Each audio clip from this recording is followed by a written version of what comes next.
প্রথমেই আমাদের মহান ভাষা শহীদদের প্রতি বিনম্র শ্রদ্ধা জানাই এবং বইমেলা তো আমাদের প্রাণের জায়গা এবং এটা মূলত ভাষা আমাদের যে মাতৃভাষা কেন্দ্রিক যে ব্যাপারটা সেটা উপলক্ষেই হয়।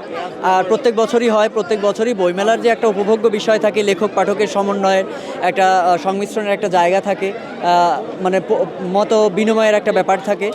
লেখকেরা বই অটোগ্রাফ করে, পাঠকেরা সেগুলো সংগ্রহ করার জন্য আসে এবং দর্শনার্থী তো সবসময় থাকে না, 21 তারিখ কেন্দ্রিকটাকে একটু বেশি থাকে।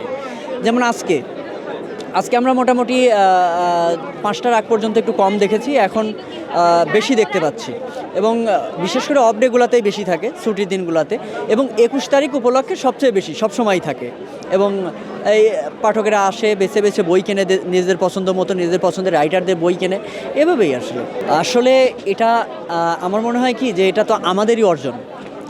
মানে আন্তর্জাতিক মাতৃভাষা দিবস হলেও তো আমাদের মানে বাঙালিদের মাধ্যমে এটা আন্তর্জাতিক স্বীকৃতি পাওয়া। তো কাজেই বাঙালিরা যেভাবে চাইবে সেভাবেই হবে, কারণ যেহেতু এটা আমাদের সৃষ্টি, আমরা যেভাবে এটাকে রিপ্রেজেন্ট করবো সেভাবেই হবে। তো এটাকে আমি নেগেটিভভাবে দেখি না, এটা অবশ্যই পজিটিভ। মানে আমরা মূল কথা হচ্ছে যে আমরা ভাষা শহীদদের প্রতি শ্রদ্ধা জানাই।